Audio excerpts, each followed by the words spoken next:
going into slightly more advanced dashboards now. So this is fixed strike volatility. So not everyone understands what the hell this is, right? And people like me and Jem Carson, who you may know, massive following on Twitter, we talk about this quite a lot, right? And why do we talk about this?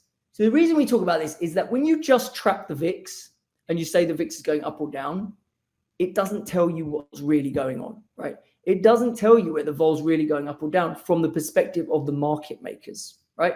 It tells you where the vol is trading up or down that skew surface that we've mentioned before, right? It tells you that. But I mean, that's just saying if spot went up or down. If spot goes down, the chances are the vol's going to ride up the surface. If spot rallies, the chances are the vol's going to ride it down the surface, okay? So vol could do absolutely nothing, right? Every single option in the entire surface could be on exactly the same implied vol that it was yesterday. But just because the market went up or down, the VIX level moved because the VIX is just trading up or down the surface as we described, because the VIX is just the at the money vol plus a spread. And the at the money vol has changed because the spot has changed, right? So that is the reason why we care what fixed strike did, because this tells us what every actual individual strike on the surface is doing, right? And this gives a much better feel for where the flow is and where the positioning is. The most important thing in options market really is positioning, right? You want to know whether the dealers are long or short, because that's going to give you some edge. And you've got every gamma model out there in the street, every GEX model, whatever you want to call these things, right? And there's a whole host of people who do these. And obviously I'm partnered with Spot Gamma, as you guys know. We do a lot of content together. But, you know, these models have got their deficiencies, right? They're not always gospel. They're not always correct. There's assumptions embedded in them. And Goldman's put out their own model, which often contradicts what some of the other models are saying. So how do you really trust these models? How do you know if you want to agree and believe that they're saying the street's long or the street's short?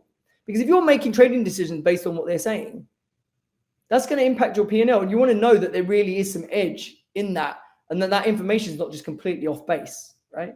So what I do is I look at their models and I see if they're saying that people are long or short based on open interest and where we are relative to open interest.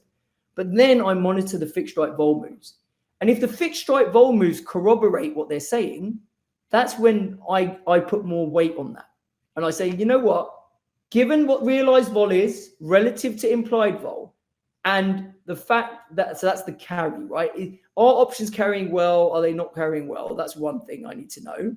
Because the chances are, if everyone's long gamma, options probably aren't carrying that well. So there'll be a positive carry because the realized vol will be really quite low because the market will be struggling to move. So if the market's struggling to move, that gives me a hint that dealers are probably long gamma.